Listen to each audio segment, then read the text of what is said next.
Hello, welcome to another Looney Tunes review video. If you are new to the channel, make sure you subscribe to follow my journey to review all 1000 classic Looney Tunes shorts and give this video a like as well.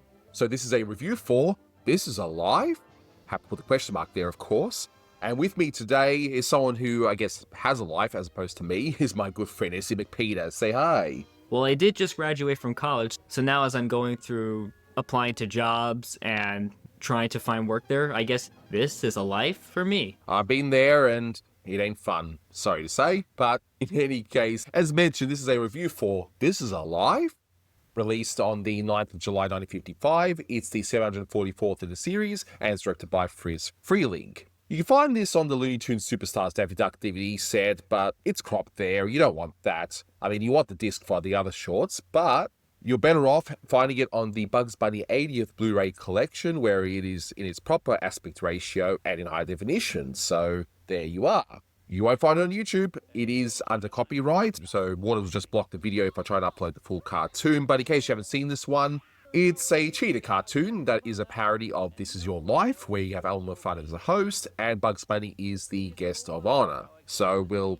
definitely go through that in much more detail. But you mentioned to me that it's a cheetah cartoon, but you think it's one of the best, right? Yeah, I think after What's Cooking, Doc, this is maybe the only other cheater at the studio I would give a lot of merit towards. I think doing cheaters is a serviceable enough idea, but my issue with them is that they focus a little too much on doing the cheating rather than trying to tell an engaging story with the idea of using older footage. I think Clampett's What's Cooking, Doc does it best because besides just using a clip from one of his best pitches, there's also like almost 3 minutes of stock footage, which is insanely impressive, and also, despite all the cheating on that front, you have Bob McKimson's animations left. Of course, it's not just about that. There's a story there about Bugs winning the Oscar that night, and this also uses a showbiz angle to tell a cheater, and I think it also does it similarly well. Of course, it's more economical here, as we're much later in the future, but it still has a good story behind it. And I agree then that this one's entertaining on its own. Even if you haven't seen the other shorts, I'm also like you. I don't have a problem with cheetah shorts, but at least try and do it in a creative way. And I think What's Cooking, Doc and this one are pretty good. And even some of the other ones, like with your favorite character, Bugs' nephew. It says a lot about Clyde Bunny that he's only in the cheater cartoons and the cheap story that doesn't fit Bugs. We gotta love Clyde. This household loves Clyde Bunny. Exactly. But in terms of trivia, so I mentioned before, This Is Your Life. Now, some people may not be aware of this. I know a lot of the older generation may be more aware of it, but in case you aren't aware, This Is Your Life is a show. It was initially on radio and then on TV, and it was hosted by Ralph Edwards, who also did the show Truth or Consequences. So the general idea is that there will be a guest who is typically a celebrity of some kind. They have no idea they're going to be on the show and are surprised by Ralph and the studio audience, and they would go through the guests' lives, bring out old friends, and so on. On rare occasions, the guests may know it beforehand, like if they maybe have a heart condition or something. It has happened, but most of the time, the celebrity would be genuinely surprised. In fact, in one of the later versions of the show, and you can find this on YouTube, Mel Blanc was even honoured on one show, and you even had Chuck Jones who walked on as well. And the reviews at the time called it like very sappy, sentimental type TV show, but if you watch some of the older episodes, it's a treat to see some of your celebrities of the time being sort of loose, if you will. They're not playing a character. Yeah, exactly. I mean, there's even Laurel Hardy one on that. That's a treat to watch. Buster Keaton was on one as well. So there's a whole archive of them online. There was even one very special one where they had a survivor of Hiroshima, the actual bombing, and he actually got to meet with one of the bombers of the Enola Gay on one of them. So it's a fascinating thing. Definitely look it up, and I'm not going to go too deeply here, but it was definitely a big deal, and it would have been in the public consciousness at the time. So there you are. And you were telling me that there was even a Bugs Bunny show episode using this idea too. Yeah, I believe the episode itself was called Is This a Life? But I believe most of the bridging sequences in that are directly lifted from this cartoon. I don't actually have the episode on hand to confirm it as such, but I'm going to make some notes about it just because I'm confident on this. We'll find out eventually because I believe Warner Archive is working on the show, but at the current moment, I'm going to go with the assumption that indeed this episode lifted its bridging sequences from this cartoon. Similarly, the first episode of the Bugs Bunny show had all of its wraparounds lifted from Showbiz Bugs. Some of the idea and gags of this short was actually reused to an extent. It's not quite lifted, but it definitely feels familiar. If you're familiar with Looney Bugs Bunny movie, that compilation movie that Friz Freleng did had 3 acts, so I guess it's like 3 movies in one, really.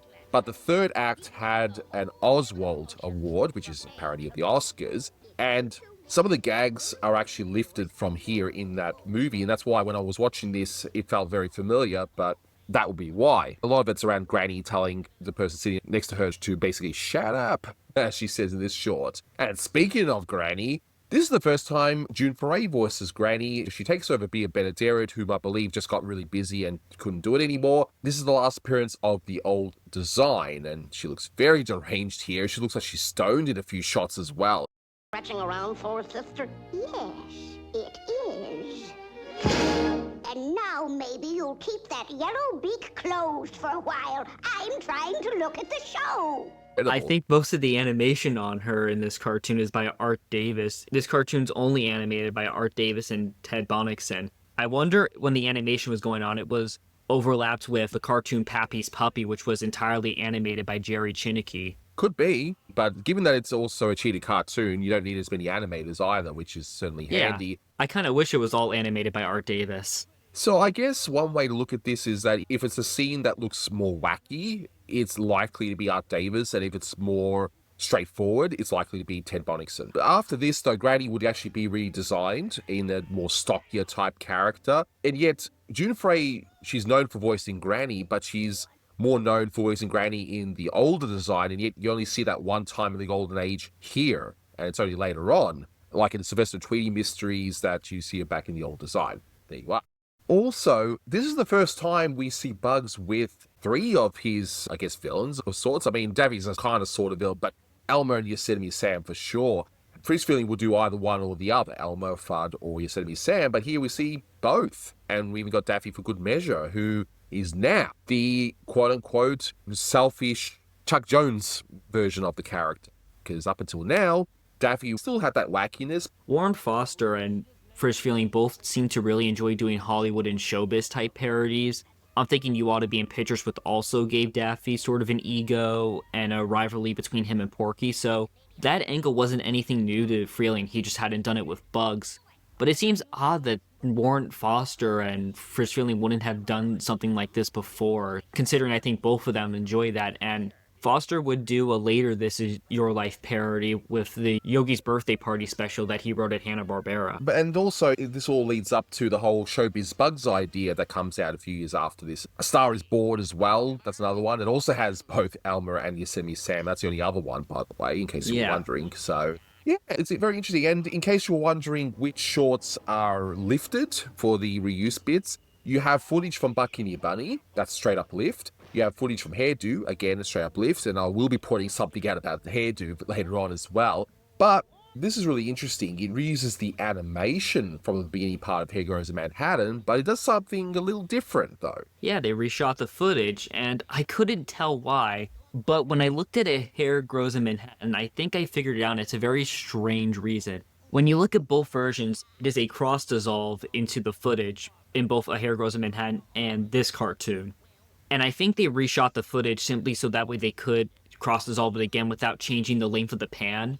But it just seems weird that they couldn't do a still frame of the outdoor interior of Bugs' house or hole before he pops out. So I don't understand why they made that call, but I guess it worked. And this is sort of the last cartoon where they go back to the AAP package for the cartoons. And of course, beyond this reshot clip, they replaced Buccaneer Bunny, of course, for the Bugs Bunny Show episode. Yeah, which they had to, definitely. And I know that in one episode, they even replaced Hairdo with What's Up Doc as well, like showcasing the history of Elmer Fudd and Bugs Bunny as well. I believe it's one of the later television specials in the 70s or 80s offhand. But definitely this is something that they could easily reuse in future projects because it was definitely made like that. But one other thing as well is the opening title music is actually done differently here. It's like it was re-recorded, but they're not reused again in any other shorts.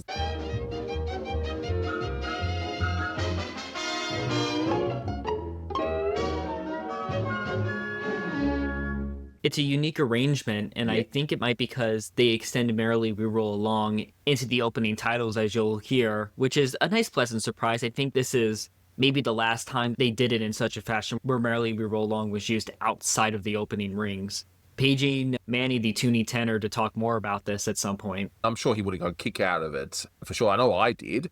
But it seems to me that just to make things easier, they didn't have to re-record the arrangement every single time. But, you know, they did it here, and it works. It's really nice. But what I reckon we do is we can take a look at this short from start to finish and, yeah, see what other observations we might have. What do you say? I can't believe it took us this long to get to this point. As we already mentioned, we got the starting music, but I like the sponsorship bit in the beginning, which kind of sounds like Foghorn Leghorn, really, but, you know, obviously it's not. It's just a similar sounding voice. But the whole pun with Walla Walla Washington, trying to say as many W's, I thought was pretty funny. This is a life? America's most talked about program, brought to you by the Wishy-Washy Washing Machine Company of Walla Walla, Washington. For those who aren't aware, and this is mainly for the really younger people who might be watching here, a lot of the older TV shows would have a sponsor and there'll be an announcer in the beginning saying, you know, this program brought to you by blah, blah, blah, dishwashing detergent, and so forth. So that's just a parody of that, but it was very commonplace, and it's not really something that we see today. I think it's the same sponsorship in the Ducksters, and for the Bugs Bunny show episode that they lifted this from, they actually cut that out. And I'm pretty confident that they did that just because the Bugs Bunny show was under a real corporate sponsorship, and I don't think that sort of parody of who the sponsors are would have flown back then. For the short, though, it's pretty funny. And when we then see the introduction of Elmer, that he's actually in the Ralph Edwards role, and he's the one that's hosting This Is a Life, and they even say it like that. And in fact, the title even comes after the credits too. So that's why I was saying earlier, this is a lie, with the question mark at the end. But look at the animation of Elmer in the beginning. I just love how loose it is, which I think we can agree it's Art Davis anyway. Yeah, it even gives Elmer a little bit of a stumble as he enters in the scene. Yeah, I see Art Davis is having a bit of fun with this one. He's just so loose and playful. I love it. Yeah, he's making the most bang out of the few drawings he can do with Elmer. And he's drawing him a little bit lump in his head, which I like a little bit. It gives him a bit of cuteness while still making him look a little stupid. And then we see this audience. And again, this is one way to cut down costs. You don't need to animate the crowd. You just have a nice strong drawing and just pan past it, right? But I like the fact that we pan past, we see Bugs and Daffy. I like that a touch there of Bugs actually having a bag of carrots. It's a popcorn, he's got a bag of carrots. I don't know, just something about that maybe. Yeah, I like that. Yes. And again, this is another Art Davis scene. You can tell, again, because it has some elasticity to it, and he's going all loose with Daffy. He really does do well with Daffy, while he keeps the cuteness on Bugs, of course. Probably sticking close to whatever Holly Pratt may have given him. This is, as you said,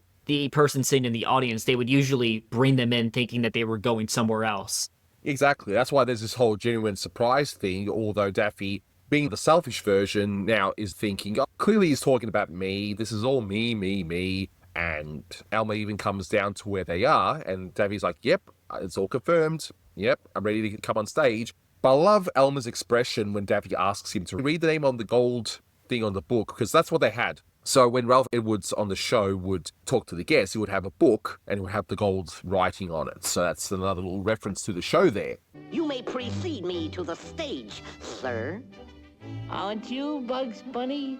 Who, me? Never mind him. We've only got a short time to do my interesting career. Let's get on with it. Read the name. Good and loud, mister.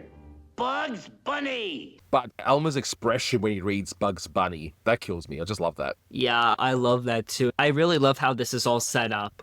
Again, Daffy is so convinced that he is the star, and you can almost tell that nonchalant scene by Bonnickson in between where it's just very straightforward before we get back to Art Davis, who animates Elmer and Daffy's exchange. And I like that little added touch of Daffy even annoying Elmer by just pinching his cheek. Even like how bashful Bugs is, how he's all acting like, oh, not me. No, this is not me. And he's just genuinely surprised. And that overacting was pretty much what you would see in a lot of the shows where guests would genuinely be surprised because they wouldn't be prepared. There would be no speeches prepared, nothing. They would just be like, oh, am I being honored today? Wow. So they wouldn't even know what to say half the time. They'd just be all bashful and shy. And that's what you're getting here. But yeah, Daffy all sickened by it. Easy stomach. Don't turn over now. And again, more great acting. I've noticed Art Davis has a big thing for the way that he uses fingers. And I really like how he animates the fingers in some of the shots especially. But I love the little animation he gives of Granny searching around for the umbrella before Daffy grabs it for her, which is a great joke. She has that great face when she's done. And this is where the staging becomes important because you're so focused on Granny talking that you don't notice Daffy's very funny wobble. Even in Cheaters, there's still great moments in these cartoons. And just the way Daffy finds the umbrella for her, oh, we're looking for this? Whack. What a great moment. And I love that it gets called back in a little bit. Ew, how sickening can you get? Tell us about your life, Bugs. Oh, I'm so unimportant. Easy, stomach. Don't turn over now. Easy does it.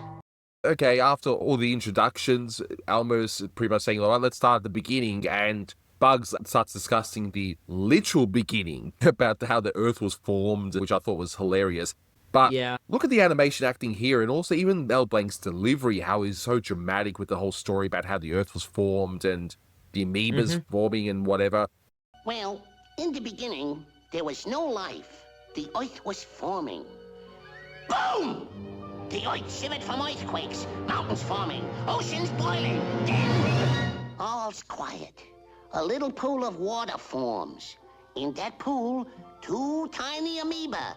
The start of life. No, that's too far back. When he jumps up and lands next to Elmer, when they're both in the same scene, this is again Art Davis, and he's making sure to keep cuteness on Bugs. It wouldn't be right to draw him terribly loose, but he can do it with Elmer, which I like, and of course Elmer has to correct him. Then we get into the whole thing with the Hairy Manhattan, which, as we've already discussed, is reshot. But regardless, that animation of baby Bugs, where he's an adult Bugs, but as a baby, I always love that bit, both here and in the original short as well. And as we mentioned, it was reshot, and the dialogue is almost verbatim for what it isn't in the original cartoon. It's nice to see this, of course, and this is something that they didn't do immediately after.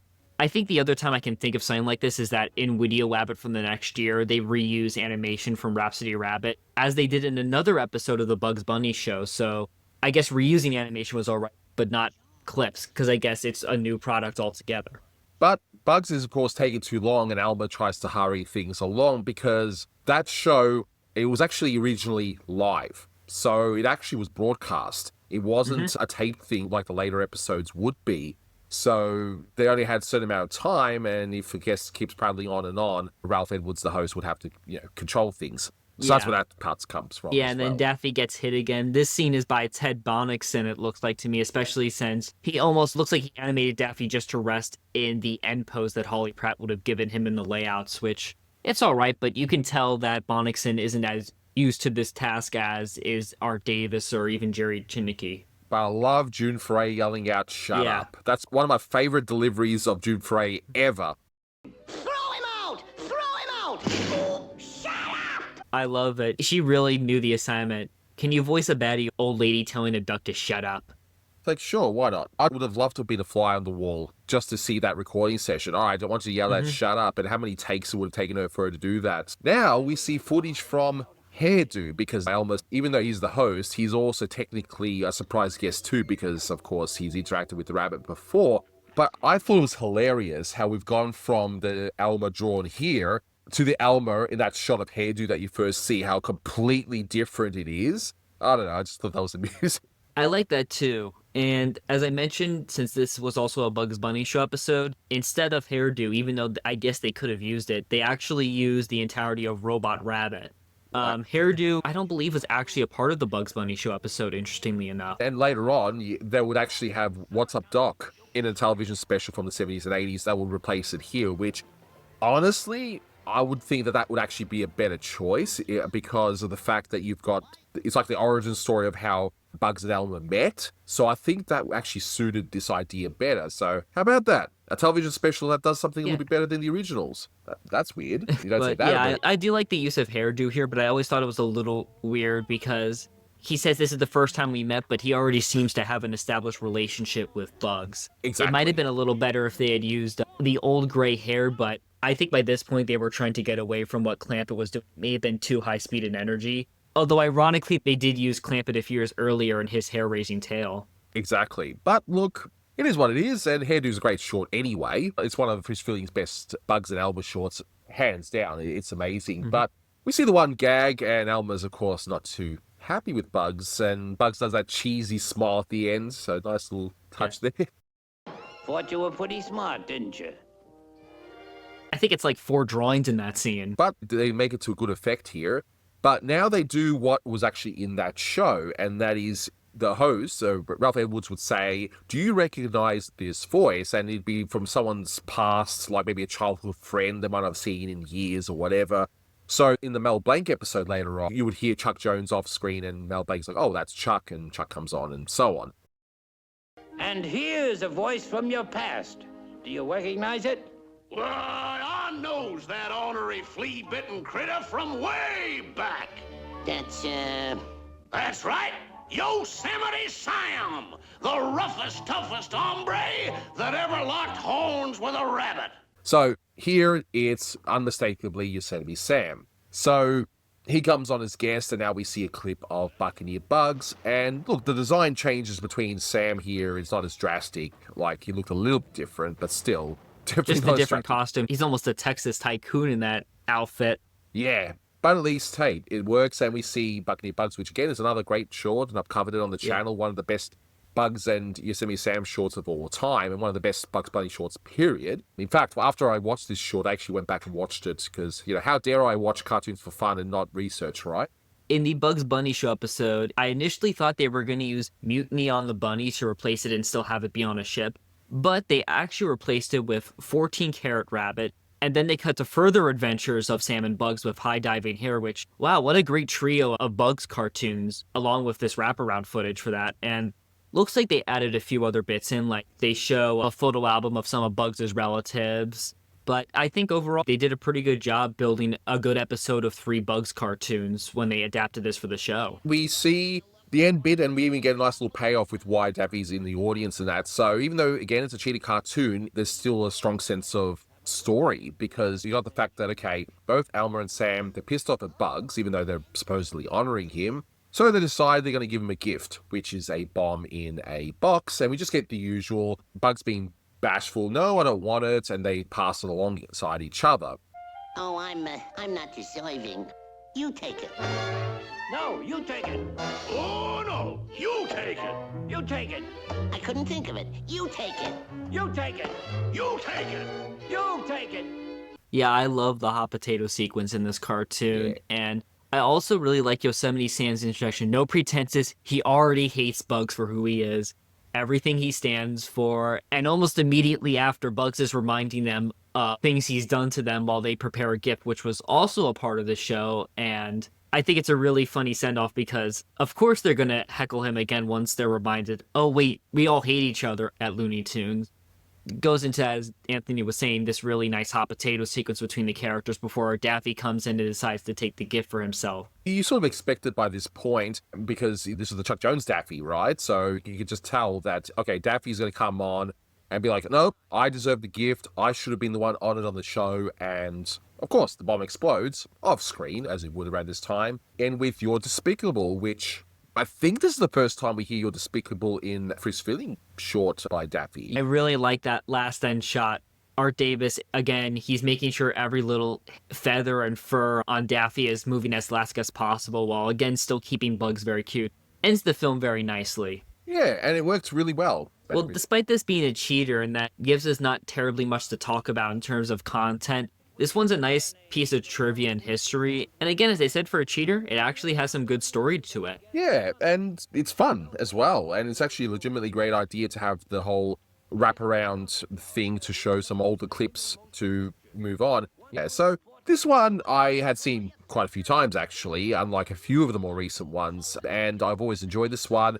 And look, is it on the top tier Bugs Bunny shorts? No, it's not, but it's entertaining. I can't give this one a low score. This one I got to give 8 out of 10 because I was just so entertained by it. And if you want to learn how to do a good cheetah show, period, this is a good one to do. So yeah, 8 out of 10. Yeah, I'd give it an 8 out of 10. Again, I don't really think the concept of cheater is a bad thing, and I don't mind the idea of a cheater. And here they do it good enough, and I don't think from this point forward we're going to be as enthusiastic when we get to the cheaters, but at least here there's a lot of fun to have with it.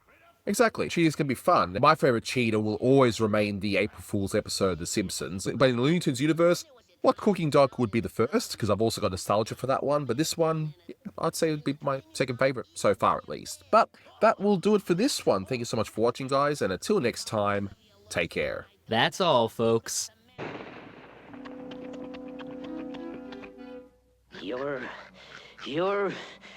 You're despicable.